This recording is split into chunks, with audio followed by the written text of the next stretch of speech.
welcome again, future electrical engineers. So it's me again, Engineer John Montarola, continuing the introduction to DC machines. So the last time we are discussing the coil span, coil pitch. Okay, so this time, since last time we uh, discussed, no? We slightly we mentioned the electrical degrees, no? So this time we will differentiate, no? We will differentiate whether what is the equivalent or no, electrical and mechanical degree equivalence, no? No, unsa ba din? Pareha ra din na o dili day. Okay? So time interval of to 1 over 360 of the time required for one complete cycle of alternating current. Mechanical rotation is often measured in degrees, no? 360 degrees constituting one complete cycle, no? Or revolution. So 180 electrical degrees refer to the coil expansion, which is equal to the center to center part or distance between two adjacent poles, no? Two adjacent poles. So makita nato diri sa diagram sa figure. So we have two poles only, no? North pole and the south pole. So in this diagram, in this koan, no?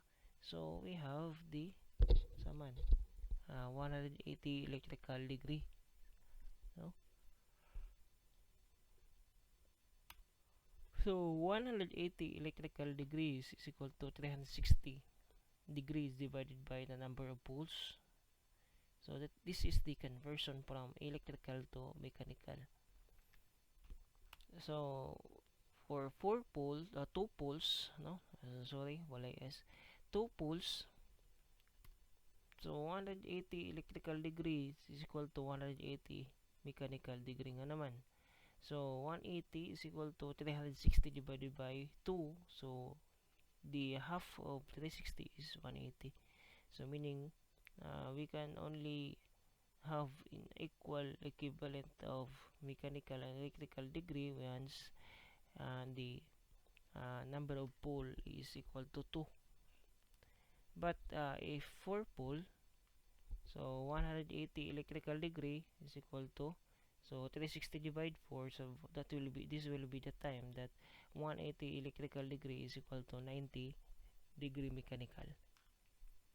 So example, in a 6 pole DC generator, 45 mechanical degree corresponds to blank electrical degree. So from mechanical degree to electrical degree conversion, no?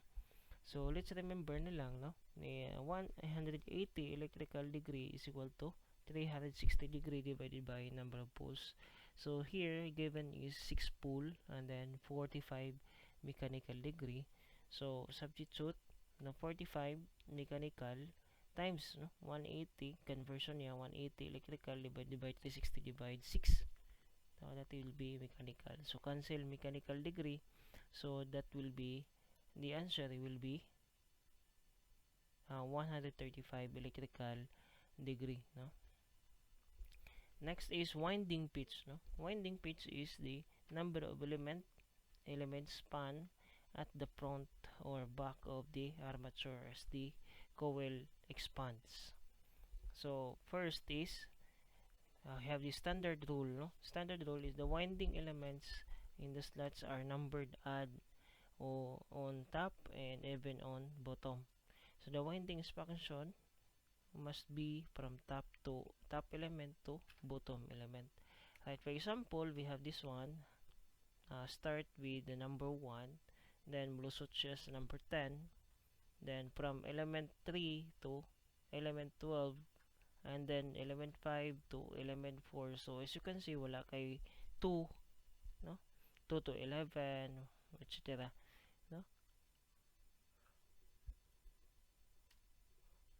So this is an example, mo na ang ato ang winding.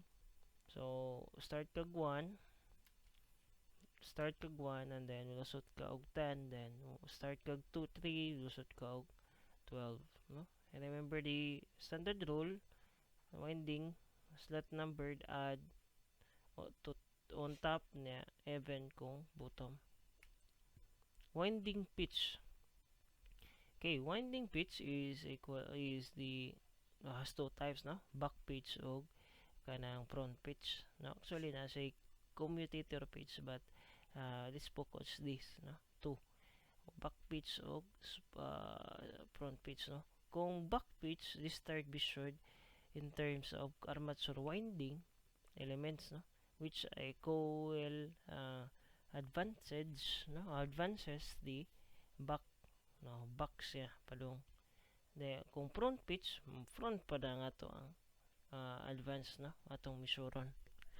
So lap winding for back pitch and front pitch, no? Kita na to mo ni atong diagram.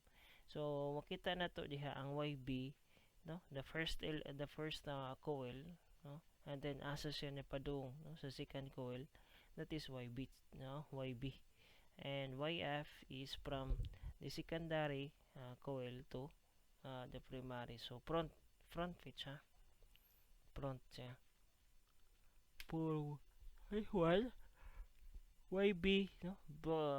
Back pitch is equal to Z, no? Number of series conductors divided by the number of poles plus minus 1. Or YB is equal to YF plus minus F, no? M plus minus 2M. Then for wave winding, so mo ni atong diagram, so makita ang YB, no? YB and YF. Okay? So YF is from the last element to the first element. So the formula is this one, no? Approximately YB is equal to YF, approximately, ha? So pare-pareha siya. Y average is equal to 1/2 YB plus YF, no? So i-average lang. And then Y average is equal to Z plus minus 2 over P, no? So remember, sign plus sign, progressive, negative ko retrogressive. Ang Z is total number of winding elements, ang P is number of poles, and M is the multiplicity factor or reflex factor. So M is equal to 1 for simplex, then duplex 2, and then triplex is 3. Okay, so example, assume the armature 4-pole dynamo as 16 coils, no? Specify the front and back pitches for a simple progressive lap winding. So nanakay henta progressive lap winding. So to solve this one, we have the solution. So Z is the number of coils, no? So 16, and then P is equal to 4. So Z can be solved this one, no? Diba ang Z is number of elements, so we need to solve for number of elements, no? 6 coil, remember 1 coil is equal to 2 elements. Simplex naman, simplex. So 16 coils, so cancel out coils, so meaning 16 times 2 is equal to 32. Now solving for the back pitch, no? So the formula is this one. Progressive man siya, so plus atong gamiton. So Z over P plus 1, since progressive, no? So YB is equal to, ang Z na to is 32 divided by number of poles nga 4 plus 1, so YB na to is equal to 9 elements. And YF, front pitch na to, so YB minus 2, no? Minus 2 siya. And 9 minus 2, so nganong 2, nganong 2 raman eh. So diba YB minus 2M, and then simplex man siya, so 2 times 1 is only 2, so ignore it na lang. So 9 minus 2 is equal to 7 elements. That is your YF or front pitch. Okay, so I hope you learned something in this part 4, and if you have concerns, just PM me, no? And try more another example for this winding pitch. Thank you and God bless.